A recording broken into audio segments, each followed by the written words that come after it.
السلام علیکم، ہم سب نیوز میں خوش آمدید۔ شامل کریں گے اب تک کی اہم خبریں۔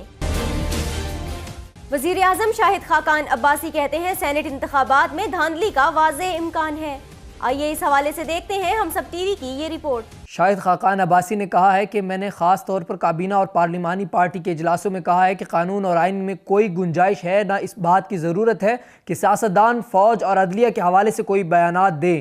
وزیر اعظم کا کہنا تھا کہ سینٹ کے الیکشن میں دھاندلی کا امکان ہے۔ میں ذاتی طور پر کابینہ اور پارٹی سے بھی بات کروں گا۔ ہم ان لوگوں کو جو نیم اور شیم ہیں ان لوگوں کے نام لے کر کہیں گے کہ یہ لوگ منتخب ہوئے ہیں، ان کو صوبائی اسمبلیوں میں کوئی سیاسی پشت پناہی حاصل نہیں تھی، یہ کیسے منتخب ہوئے ہیں یہ اس کا حساب دیں۔ شاہد خاقان عباسی نے کہا کہ سول ملٹری تعلقات منظم انداز میں آگے بڑھ رہے ہیں۔ وزیر اعظم کی نامزدگی کا فیصلہ الیکشن کا نتیجہ آنے کے بعد ہوگا۔ عدالت اجازت دے تو جنرل مشرف کو واپس لایا جا سکتا ہے، جبکہ راؤ انوار کو پکڑا جانا چاہیے۔ سپریم کورٹ نے ایگزیکٹ جعلی ڈگری از خود نوٹس کیس میں نامزد ملزمان کے نام ECL میں ڈالنے کا حکم کچھ ہی دیر میں واپس لے لیا۔ تفصیلات جانتے ہیں ہم سب ٹی وی کی اس رپورٹ میں۔ چیف جسٹس میاں ثاقب نثار نے ایگزیکٹ کے CEO اور بول نیوز کے مالک شعیب شیخ کو تحریری طور پر جواب جمع کرانے کا حکم دے دیا۔ ساتھ ہی ٹرائل کورٹ کو حکم دیا کہ اگر تمام ملزمان عدالت میں پیش نہیں ہوتے تو ان کی ضمانت کی منسوخی کی درخواست ٹرائل کورٹ کو دیں۔ سپریم کورٹ میں چیف جسٹس میاں ثاقب نثار کی سربراہی میں ایگزیکٹ جعلی ڈگری از خود نوٹس کیس کی سماعت ہوئی۔ سماعت کے دوران چیف جسٹس نے رجسٹرار سندھ ہائی کورٹ کو حکم دیا ہے کہ اس کیس کے حوالے سے سندھ ہائی کورٹ میں FIA کی زیر التوا اپیلوں پر ڈویژن بینچ قائم کیا جائے۔ اس کے علاوہ چیف جسٹس نے اسلام آباد ہائی کورٹ پر پیسے لینے کے الزام سے متعلق بھی روزانہ کی بنیاد پر رپورٹ طلب کر لی۔ اس سے قبل سماعت کے دوران DG FIA بشیر میمن نے عدالت میں اپنی تحقیقاتی رپورٹ پیش کی۔ سماعت کے دوران چیف جسٹس نے DG FIA سے استفسار کیا کہ کیا ایگزیکٹ ایک کمپنی ہے اور کب سے SECP میں رجسٹرڈ ہے۔ چیف جسٹس کے استفسار پر DG FIA نے بتایا کہ جولائی 2006 سے پہلے یہ کمپنی رجسٹرڈ ہے اور اس کا ہیڈ آفس کراچی میں خیابان اقبال میں ہے۔ جسٹس اعجاز الحسن نے DG FIA سے سوال کیا کہ ایگزیکٹ کا کاروبار کیا ہے۔ DG FIA نے جواب دیا کہ سافٹ ویئر کی برآمدات کا بزنس ظاہر کیا گیا ہے، لیکن ایگزیکٹ کے 10 کاروباری یونٹ ہیں۔ انہوں نے بتایا کہ 70% ریونیو آن لائن یونیورسٹی سے آتا ہے اور ایگزیکٹ کی 330 یونیورسٹیاں تھیں، جس پر جسٹس اعجاز الحسن نے پوچھا کہ کیا ایگزیکٹ کا کسی یونیورسٹی سے الحاق ہے۔ DG FIA نے جواب دیا کہ یونیورسٹیوں کا صرف ویب پیج تھا، کسی یونیورسٹی کا ایگزیکٹ سے الحاق نہیں تھا۔ سماعت کے دوران چیف جسٹس نے کہا کہ اگر کیمپس نہیں تو کلاس رومز بھی نہیں ہوں گے، ہمارے ہاں بھی ورچوئل یونیورسٹی ہے۔ بشیر میمن نے عدالت کو بتایا کہ 1 گھنٹے میں ڈگری مل جاتی تھی اور $5000 میں ایگزیکٹ کی ڈگری ملتی تھی۔ DG FIA نے مزید بتایا کہ تجربے کی بنیاد پر ایگزیکٹ کی ڈگری مل جاتی تھی، جس پر چیف جسٹس نے استفسار کیا کہ میرا قانون کا تجربہ ہے، مجھے PhD کی ڈگری مل سکتی ہے۔ بشیر میمن نے بتایا کہ تجربے کی بنیاد پر آپ کو قانون اور انگلش کی ڈگری مل سکتی ہے، جس پر چیف جسٹس نے کہا کہ میری انگلش اتنی اچھی نہیں ہے۔ DG FIA نے بتایا کہ ایگزیکٹ کا اپنا پلیٹ فارم ہے جو ڈکٹیشن بھی کرتا ہے۔ بشیر میمن کے جواب میں چیف جسٹس میاں ثاقب نثار نے پوچھا کہ یہ کمپنی ایکریڈیٹیشن کیسے کرتی ہے؟ یونیورسٹیاں تو کسی قانون کے تحت بنتی ہیں۔ FIA کے ڈائریکٹر جنرل نے عدالت کو بتایا کہ ویب پیج بنا کر ایکریڈیٹیشن شروع کر دی جاتی تھی اور یہ کام 2006 سے 2015 تک ہوتا رہا۔ چیف جسٹس نے ریمارکس دیے کہ اگر یہ درست ہے تو لوگوں کے ساتھ فراڈ ہوا۔ جب میڈیا پر خبر آئی تو FIA نے معاملات کو دیکھنا شروع کیا۔ چیف جسٹس نے DG FIA سے استفسار کیا کہ اس جرم کو ثابت کرنے کے لیے FIA کیا کر سکتا ہے۔ بشیر میمن نے جواب دیا کہ اسلام آباد کے مقدمے میں ملزم بری ہو چکے ہیں، جبکہ ہمارا مرکزی کیس کراچی میں ہے اور اسلام آباد ہائی کورٹ میں اپیل زیر التوا ہے، جس پر عدالت میں موجود رجسٹرار اسلام آباد ہائی کورٹ نے بتایا کہ اس اپیل کو 22 فروری کو سماعت کے لیے مقرر کر دیا گیا ہے۔ چیف جسٹس نے کہا کہ کس جج کے سامنے کیس لگایا ہے، جس پر رجسٹرار نے بتایا کہ جسٹس اطہر من اللہ کیس سنیں گے۔ چیف جسٹس نے حکم دیا کہ جسٹس اطہر من اللہ کے ساتھ جسٹس گل حسن کو بھی شامل کریں اور اسلام آباد ہائی کورٹ 3 ہفتوں میں فیصلہ کریں۔ انہوں نے کہا کہ عوام میں افواہیں عام تھیں کہ اسلام آباد عدالت کے جج نے ضمانت کے لیے پیسے لیے، اس جج کا نام کیا ہے اور اس کے خلاف کیا کارروائی ہو رہی ہے۔ رجسٹرار نے بتایا کہ جج کا نام پرویز القادر میمن ہے، جس پر چیف جسٹس نے بشیر میمن سے مکالمہ کرتے ہوئے کہا یہ تو آپ کی برادری کا نکل آیا ہے۔ بشیر میمن نے بتایا کہ یہ میرا عزیز ہے لیکن مجھے شرمندگی محسوس ہو رہی ہے۔ اسلام آباد ہائی کورٹ نے لندن فلیٹ ریفرنس میں 2 غیر ملکی گواہوں کے بیانات ویڈیو لنک کے ذریعے ریکارڈ کرنے کی مریم نواز کی درخواست جزوی طور پر منظور کر لی۔ تفصیلات جانتے ہیں ہم سب ٹی وی کی اس رپورٹ میں۔